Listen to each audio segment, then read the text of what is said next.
দিনটি ছিল 16ই জানুয়ারি, আমার বার্থডে। মা বাবা কাছে নেই ঠিকই, কিন্তু এই দুইজন কোনো কমতি রাখেনি। এই যে পাকা গিন্নিকে দেখতে পাচ্ছ, ইনি কি করেছে, সকালবেলা ভাইকে বাজারে পাঠিয়ে বাজার করিয়েছে আর নিজেই রান্নাবান্না শুরু করে দিয়েছে। আর আমাকে বলেছে তোমার আজকে কোনো কাজ নেই, সব কিছু আমি একা হাতে করব। আমি আর কি করব, তাই একটু ভিডিও করা শুরু করলাম, যাতে তোমাদের সাথে শেয়ার করতে পারি। আর মাঝে মাঝে এনার পিছনে একটু লাগবো। আমি তো ভাবতেই পারিনি যে এরা এত কিছু করতে পারে। জানতাম কিছু একটু করবে, সেটা হয়তো খুব বেশি একটা কেক আনবে আর আমাকে কোনো কিছু একটা গিফট করবে, যেটা ওরা প্রত্যেক বছর করে থাকে।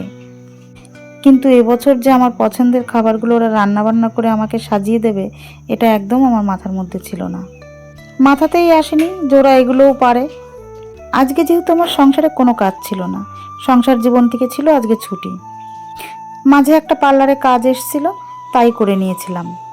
ওই কাজটা করতে করতে আমার সময় কেটে গেল, আর এদেরও সব রান্নাবান্না হয়ে গেল।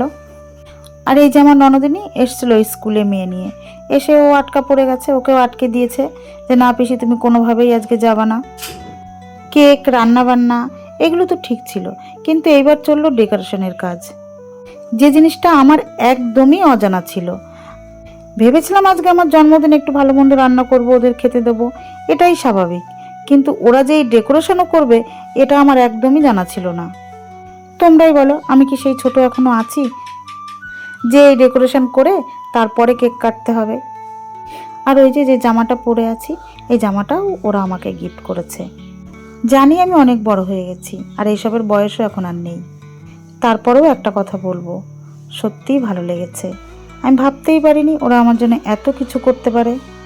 জীবনের সব চাওয়া পাওয়া একদিকে, আর তোমাদের কাছ থেকে এই পাওয়াটা একদিকে। তখন বলতে না পারলেও এখন বলছি, কতটা ভালো লেগেছে সেটা মুখের ভাষায় বলে প্রকাশ করতে পারবো না। শুধু ভগবানের কাছে এটাই চাইবো, আমরা যেন সারা জীবন সবাইকে নিয়ে হাসি খুশিভাবে চলতে পারি। আজকের ভিডিওটা এখানেই শেষ করছি, দেখা হবে নেক্সট ভিডিওতে। ততদিন সবাই ভালো থেকো, সুস্থ থেকো, পাশে থেকো। ও হ্যাঁ, লাইক কমেন্ট করতে ভুলো না কিন্তু।